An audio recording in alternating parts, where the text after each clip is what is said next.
In a little town a short distance from Baghdad in Iraq, a long, long time ago, there lived a man called Nasruddin. And one fine morning, Nasruddin was outside his home searching frantically. A friend came by and asked, "Nasruddin, what's the matter?" Nasruddin looked up anxiously and said, "My keys. I've lost my keys." So out of compassion, the friend also joined the search, and together they were going through all the leaves and twigs and rubbles and bushes and so on. Other people saw them and they also joined the search. And 1 hour, 2 hours, now there's a big group of people outside Nasruddin's house. And one man finally stands up and says, "Nasruddin, we've been out here for 2 hours now. No sign of your keys. Where did you lose your keys?" Nasruddin responded, "Oh, I lost my keys inside the house." And everybody just stood up looking at him bewildered. What madness. Why are we looking for the keys outside the house if you lost them inside the house? To which Nasruddin responded, "Oh, it's very dark inside my house. Difficult to search in there. There's much more light outside. Easier to search." This little story really embodies the principle of cultivating presence through meditation. So often when life jams up, we look for solutions outside of us, seeing, hearing the external world, because it's so much easier to do that. But the keys might actually be inside this house we call this body, yet it's very dark in there. So the whole purpose and the advantage and the precious gift of mindfulness practice is to turn the light on inside this mind-body structure we call I, and perhaps discover very profoundly beneficial keys. My name is Bhaskar Goswami. I'm so delighted that you're here with me on this masterclass on cultivating presence through meditation. I've been teaching meditation now for over 20 years in virtually every imaginable environment, such as prisons, addiction centers, elderly homes, companies, to athletes, to dancers, every environment. And what I've discovered is this practice truly is the one good for all good. It's been my personal experience that there's not a single situation that does not benefit from my full-on cultivated presence. So in our little time together, I'd like to offer an overview of what this practice points to and some tips and insights on how to cultivate this quality of presence in our lives, good for ourselves and good for all those around us. So the way I hallucinate this, if we go back thousands and thousands of years, there were people as intelligent as you and I, yet they didn't have all these distractions like the iPhone, the iTouch, the iPad. They pretty much had I and a few sticks and stones, and life was hard, The hunter-gatherer tilling their soil, working the land, cleaning their clothes, doing their dishes manually. Life was demanding. And very often there was suffering. So some people took themselves out of conventional society, like scientists, and start to observe, why does this mind and body suffer? And they spend years, sometimes decades, and sometimes generations going deep into this human condition. And they came out with some very profound insights. So out of compassion, they came back to the villages and towns in the valleys to express what they learned. They called it mindfulness practice, or in traditional language they call it Satchitananda, Turiya, Nibbana and things like this. And people were confused. What do these words mean?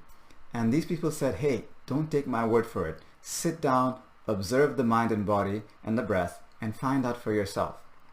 So they sat down for a little while, 5, 10, 15 minutes, and they start twitching. And the teacher asked, why are you twitching? Oh, my back is hurting, my shoulder is hurting. Oh, the back is hurting. Try this pose, cobra pose, or bow pose, or the shoulder stand. These are the basic postures.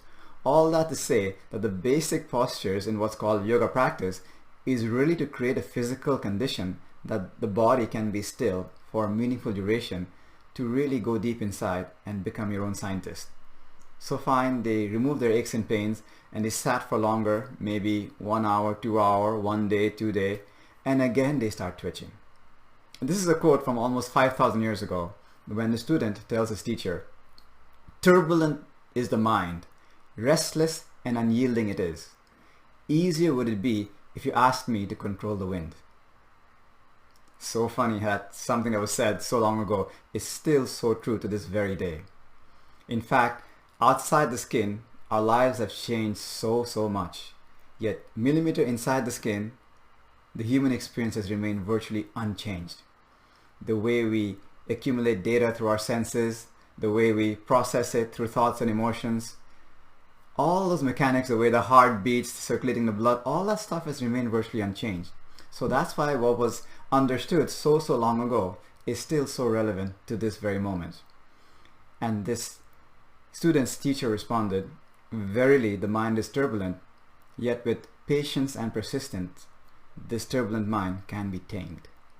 So in a way, meditation practice is a training to tame a wild animal. We call it the thinking mind that's just running so wild. So imagine if one is given a wild animal to tame, say a wild elephant or a wild bull. Now, will it help you if you get angry with the wild elephant or depressed or anxious or sad? It doesn't help. A skilled trainer would be very patient and very persistent with this wild animal. Essentially, we're doing the exact same thing with meditation practice. So we want this wild animal, let's say a wild elephant, to walk on a very thin line, very straight, narrow road. If the elephant goes wandering off, if you pull violently at the string holding onto the elephant will throw you in the sky, you will fall down, you will hurt yourself in multiple places. Yet a skilled trainer would very patiently and persistently encourage the elephant to come back on the path. No, keep coming back. No, keep coming back, gently, persistently. Eventually, the elephant knows how to stay on the path and the string is no longer required. Just like that, this mind wants to wander everywhere, and we want it to walk that narrow road of presence, what's actually happening tangibly, experientially, here and now. And the mind keeps wandering. Patiently and persistently, we keep bringing it back to this narrow road of the present moment. Now, when you train a wild animal, like a wild elephant, what was once so dangerous to society starts becoming beneficial to society. Elephants are still used in my hometown in Assam, India, to remove, broken trees and to transport goods and so on. So a trained elephant suddenly becomes very helpful, and untrained elephant very dangerous. Nothing compared to the human mind. An untrained human mind is tremendously dangerous, and a trained human mind, it happens to be extremely beneficial for ourselves and for humanity. So how do we train this monkey mind, or drunk monkey with a gun mind that keeps jumping here and there? The ancients realized that this kind of suffering that we experience tends to belong in the realms of past and future. So experiences such as anger, depression, guilt, shame, they all belong in the realms of the past.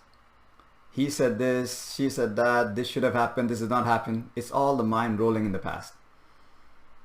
Suffering such as fear, phobia, anxiety, neurosis, stress, they all belong in the realms of the future. That's the mind projecting, hallucinating about, what if this happened? What if it doesn't happen? What if she says this? What if this doesn't? And on and on and on. And it ties the mind up in knots, creating so much havoc, so much tension, so much tightness. So the antidote to this is very simply being in the here and now. The more present the mind is to what's actually happening right now, the imagination and hallucination of past and future dissolve and disseminate, and the mind arrives at a very stable, calm, centered place. So in this way, meditation is really mental training. So when we go to a gym for physical training, we develop attributes like strength and stamina maybe. In this practice, what we're developing is the mind's ability to be fully present to what's actually happening here and now. And there's a quality to this presence which is called non-attachment, which means without craving and clinging and running away and aversion. It's just being with what is, a depth and richness in our experience. And one very simple way to arrive at this place is to just observe the breath. It sounds simple, yet it's very deep reaching, because if you consider, when we are totally with our breath, the breath can experientially only happen right now. It is impossible to breathe yesterday or tomorrow. So right away you have cultivated awareness. And the breath is coming, breath is going. There's no question of, I need more breath, I want more breath, I don't like the breath. There's no craving or aversion. Relax, it's coming, it's going. So right away you have this quality of what's called equanimity or balanced mind. So it really, the starting point essentially is really that simple. Just sitting with our breath, adding nothing, subtracting nothing, natural breath, as it is, moment by moment. And when the mind wanders, and most likely the mind will wander, oh, this is boring, it's taking too long, it's not working, I should be doing this, what about that email, I have to cook this, he said that, and it goes all over the place. Just like that skilled trainer of that wild animal, you just very patiently, very persistently keep coming back to the breath. So the breath becomes the narrow road that you want this wild mind to walk on. And most likely, it will take time. It will be uncomfortable. Yet with practice and persistence, the mind will understand how to be present. And this mind that was previously creating havoc starts to serve what is the intention in that moment much more deeply.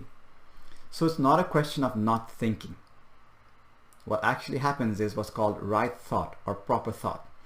Thoughts come back to the place where they're meant to serve us.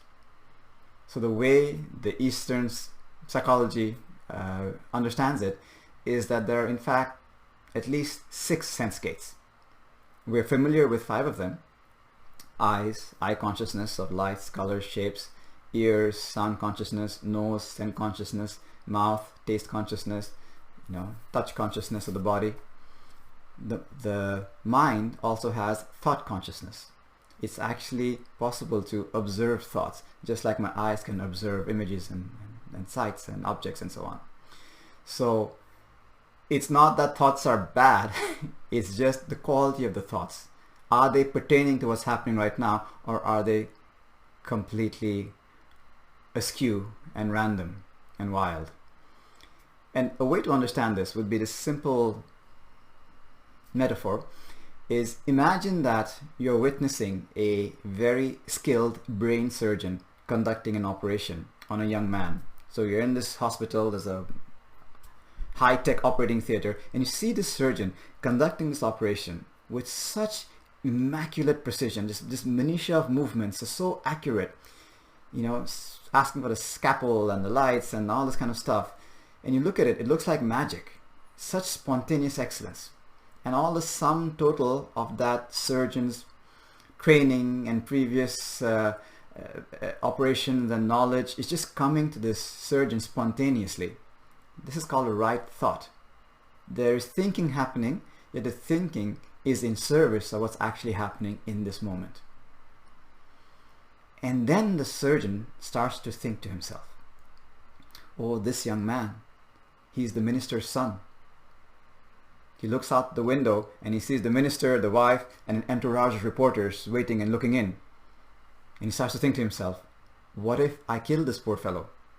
Well, I'd be all over the news. I'd be made a laughing stock of. I might lose my license. Maybe I have to go to a different country. My poor wife has to leave her job. My children, new school, and his mind is gone completely. This is called, wrong thought or improper thought. Thoughts that have nothing to do with what's actually happening right now. So with mindfulness practice, what happens more and more is that the quality of thoughts change to what's actually relevant right now. That comes to us spontaneously, simultaneously with the actual action in that moment. And not this divergent thoughts that just go all over the place. And it's a practice.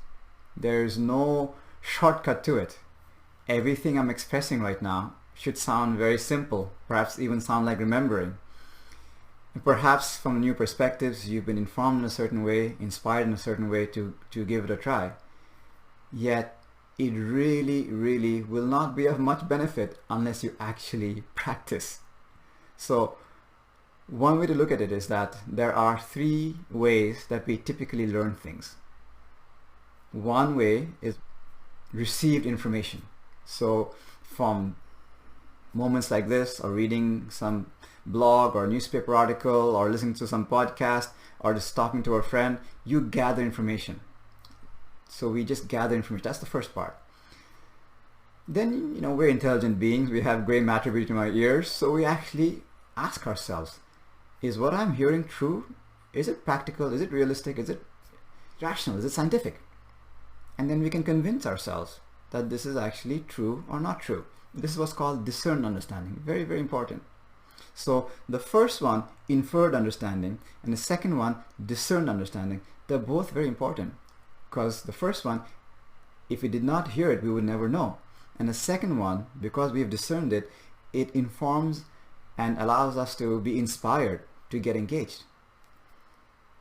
Now the third one is what's called experiential understanding, when we actually know these to be inherent truths through our own direct experience. So one way to look at this is, if you're very hungry and you see a restaurant, a new one that you've never been to before, and you look at the menu and you read the description of the food items, just by looking at the menu, you infer that, the food here is good. Then you go to the restaurant, you order your food, it doesn't come right away, and you look around in the restaurant, you see the restaurant is quite packed, and you see from the facial features of the people eating, they seem to be enjoying their food. The food here should be very good. This is discerned understanding. You use your intellect. It's only when the food actually arrives and you put the first morsel in your mouth, then do you know experientially, this food truly is delicious. So my intention and hope in this brief time I have with you is to at least serve the first two, to infer onto you what this practice is about, and hopefully put it in a way that is logical and clear, that you feel discerningly that there's something here that could benefit me. Yet if that's all that happens, not much good really came of our time together. The true benefit is in actually doing the practice and experiencing for ourselves how it feels to have a mind that is full on aware of what's happening right now, and that's not disturbed so easily with wanting and not wanting. So how do we cultivate this? The key is not in quality or in duration. Sometimes we get very inspired and we want to do a big practice, but that could wither away very fast. The key to cultivating presence through meditation is regularity. Regularity is like brushing your teeth. Somebody along the way, most likely your parents, came by and said to you, hey, do this, it's going to help you remove bad breath, gingivitis and tartar and all that kind of stuff. And you trusted the person, you gave it a try, and indeed you found it to be beneficial. And now every time, twice a day, you regularly brush your teeth. Now, mindfulness works the same way. Hopefully in your time together, you have discerned for yourself there's something worthy here to practice. And the key to it is regular practice. So same place, same time, every day. And one way to really give it a fair try is to say, for the next 3 months, I will practice this. I will sit in the same place at the same time and observe my breath for just 10 minutes or so. In 24 hours, just 10 minutes. Don't need anything else, just sitting, observing the breath, and you've done your job. There's something about repeating it every single time that creates something that's called like the Pavlovian response. Every cell and every part in your body knows what's about to happen, so you can go into practice and have a much richer and more meaningful experience. So having expressed all that, we'll now do a little practice together so that we go from inferred, discerned to experiential understanding.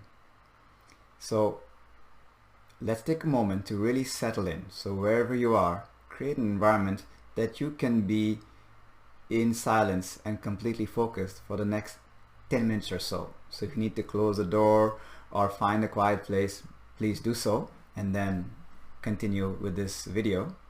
We want to sit in a stable and comfortable position. And we have the sincere intention to not move for the duration of this practice. It's an intention. If something happens, it happens, but there's an intention for the next 10 minutes or so, I will not move. And then whatever happens, happens. So now we have our arms and palms in any comfortable position. Allow the chin to tuck in slightly to release the back of the neck, and the tip of the tongue could be resting on the upper palate and that line between your teeth and your palate. And that helps to relax the jaw. Your arms and palms can be in any comfortable position.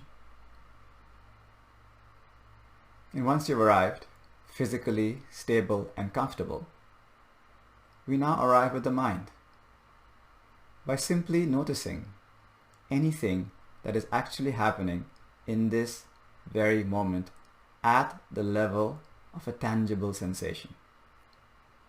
If it feels safe and comfortable to do so, I invite you to close your eyes so you can get a better sense of this inner dimension as well. And even with the eyes closed, there may still be some lingering images, lights, colors. There's some ambient sounds, some obvious sounds, some more subtle sounds. Maybe an ambient scent or an ambient taste lingering in the mouth. Ambient touch. Some obvious ones like the sensation of weight of the body against the chair or feet on ground, or more subtle like the touch of the clothing resting on the skin. Subtler still, the touch of the atmosphere on the exposed parts of the body. Just tuning in any way that feels right. Now we gently guide this present moment mind to witness the breath moving inside the nose, as if experiencing the breath inside the nose for the very first time. That sensation of the breath coming in and the breath going out. Knowing that breathing is happening at the level of experience. This sensation of the breath that has been there all along, coming alive now with that light of awareness.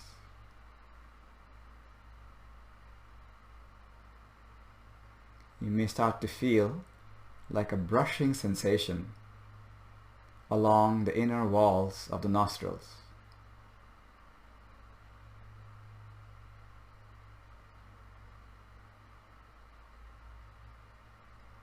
This is not a breathing exercise.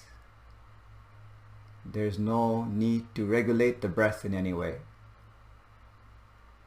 Allowing the breath to be as it is.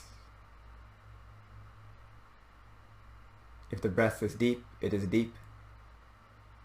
If it is shallow, it is shallow. If it is smooth or shaky, long or short, just being aware without interfering or influencing in any way.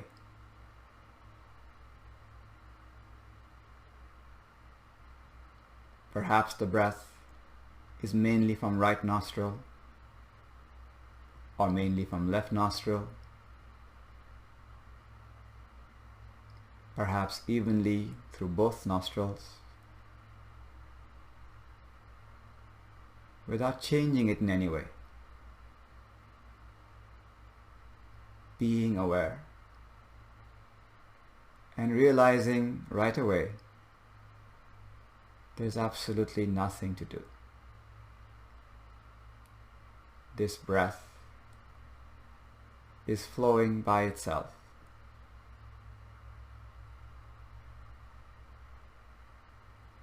It's very much like watching a river flowing. The river is flowing by itself,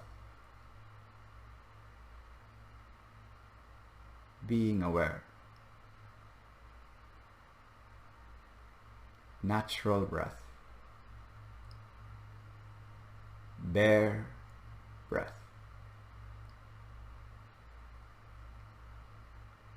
It is as if all else disappears and only the breath remains.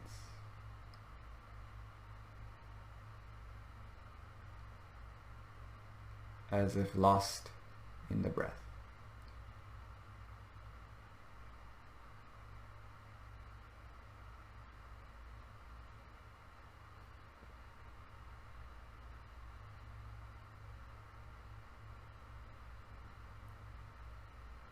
And if the mind tends to wander, patiently coming back to the breath.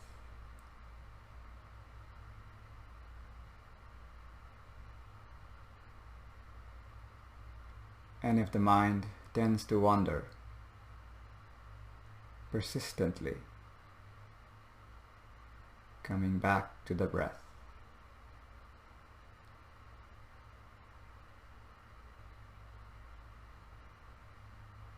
Observing.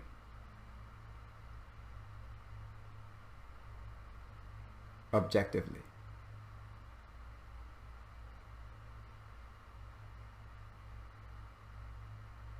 Objectively.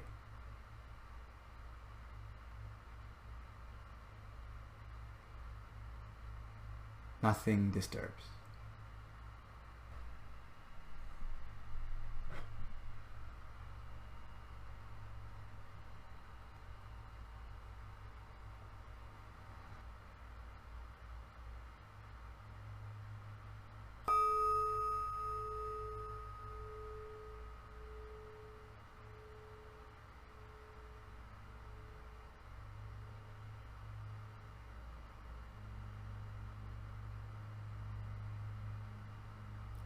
And gently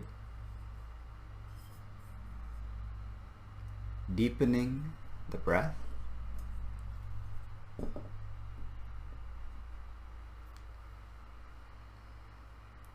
And when it feels right, softly opening the eyes with the in-breath and releasing the posture. Welcome back. One way to understand meditation is to imagine that the mind is like a lake. And what happens when we throw a pebble into a lake? It creates ripples.